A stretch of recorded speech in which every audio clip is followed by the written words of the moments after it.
अस्सलाम वालेकुम स्टूडेंट्स, कैसे हैं आप सब। आई होप आप लोग बिल्कुल ठीक ठाक होंगे और आप लोगों के एग्ज़ाम्स बहुत अच्छे से हुए होंगे।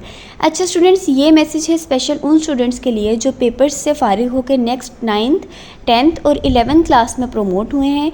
बहुत सारे स्टूडेंट्स कह रहे थे आप ही हमारी समर वेकेशंस आ रही हैं, आगे आप लोग बिल्कुल फ्री हैं, उसके लिए कुछ ऐसा करना चाहिए कि आप लोगों की वेकेशंस जो हैं उनमें आपका टाइम बिल्कुल वेस्ट ना हो। तो बच्चों ये क्लासेस हैं आप लोगों के लिए, कंपलसरी सब्जेक्ट्स की क्लासेस हैं, लेकिन उसमें भी मेन सब्जेक्ट जो है वो इंग्लिश होता है। बच्चे उसकी वजह से बहुत ज़्यादा परेशान होते हैं। तो ये क्लासेस इंग्लिश ट्यूशन की क्लासेस स्पेशल आप लोगों के लिए, ठीक है, अरेंज करवाई गई हैं।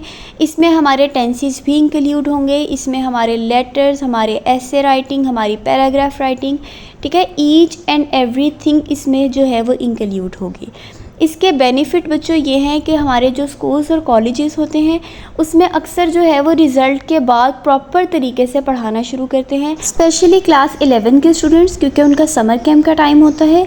कुछ स्टूडेंट्स समर कैंप लगाते हैं, कुछ स्टूडेंट्स नहीं लगाते हैं, और उसके बाद रिज़ल्ट के बाद उनका प्रॉपर जो क्लासेस हैं वो स्टार्ट होती हैं। लेकिन स्टूडेंट्स यहाँ पर ऐसा होगा कि हम लोगों की जब प्रॉपर क्लासेस स्टार्ट होंगी हमारे स्कूल या हमारे कॉलेज में, तो यहाँ पर हम लोगों का 30 से 40% जो सिलेबस होगा वो इंशाल्लाह कवर हो चुका होगा। तो बच्चों आप लोग इसको ज़रूर ज्वाइन कीजिएगा, लिमिटेड सीट्स होंगी। आई होप आप लोगों को बहुत बेनिफिट होगा, ठीक है। अल्लाह ताला आप सबको कामयाब करे, दुआओं में बहुत याद रखें। अल्लाह हाफिज़।